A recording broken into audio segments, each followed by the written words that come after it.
అనయ అని అని అని ఇంత పెద్ద ప్రపంచంలో మన తెలుగుని మనం ఎలా గుర్తుపట్టాలన్నయ్యా? తెలుగుని గుర్తుపట్టడం పెద్దగా కష్టపడక్కర్లేదురా. తెలుగుని చాలా సులభంగా గుర్తుపట్టచ్చు. ఎలాగన్నయ్యా? ఎలాగంటే తెలుగోడే వాడు తెలుగోడే, తెలుగోడే వాడు తెలుగోడే, మావాడే ఇది మావాడే. వాడికి తన వాడు ఎదురైతే మాట కలవడం మొదలైతే, వాడికి తన వాడు ఎదురైతే మాట కలవడం మొదలైతే,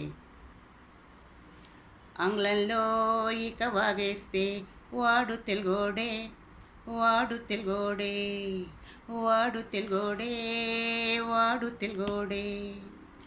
ఉగాది పండుగ రోజున wish you happy new year అంటూ, ఉగాది పండుగ రోజున wish you happy new year అంటూ అందరినీ పలకరిస్తే వాడు తెలుగోడే, వాడు తెలుగోడే, వాడు తెలుగోడే, వాడు తెలుగోడే.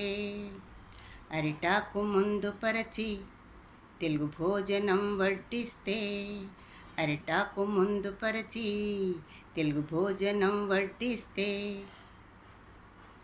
స్పూన్ నైఫ్ ఫోర్క్ వాడేస్తే వాడు తెలుగోడే, వాడు తెలుగోడే, వాడు తెలుగోడే, వాడు తెలుగోడే.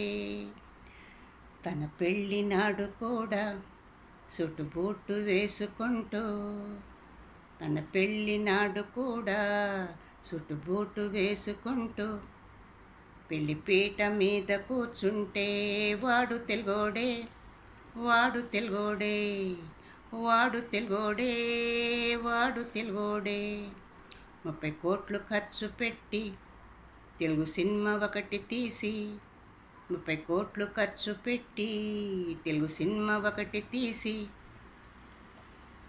ఇంగ్లీషు పేరు పెడితే వాడు తెలుగోడే, వాడు తెలుగోడే, వాడు తెలుగోడే, వాడు తెలుగోడే.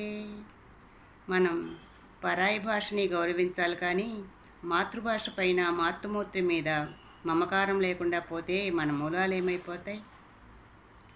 సుందర తెలుగంటూ బయటోడు పొగుడుతుంటే రాయిలాగా వినకుంటే వాడు తెలుగోడే, వాడు తెలుగోడే, వాడు తెలుగోడే, వాడు తెలుగోడే. తమిళ కవి సుందర తెలుగని సుబ్రహ్మణ్య భారతి చెప్పారు. తెలుగులో మాట్లాడుకుందాం, తెలుగులో బతికేద్దాం. తెలుగు భాషకు, తెలుగు తల్లికి వందనాలు.